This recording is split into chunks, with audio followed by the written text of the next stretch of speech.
Hi అండి. స్వయంభుగా వెలిసిన Manasa Devi temple మిమ్మల్ని అంత మానసదేవి టెంపుల్.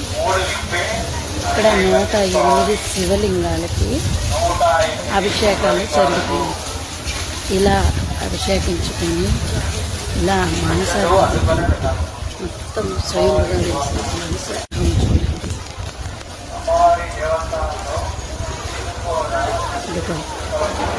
మొత్తం ముడుకులు. ఇక్కడ ఏది కోరుకున్నా ఏది అనుకున్నా జరిగి తీరుతుంది. చాలా ఈ అమ్మ కోరికలు తీర్చే తెలివై ఉన్న తల్లి.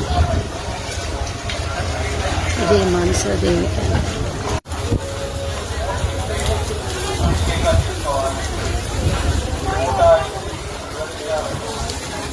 మళ్ళొకసారి మనం దండం పెట్టుకుంటాం.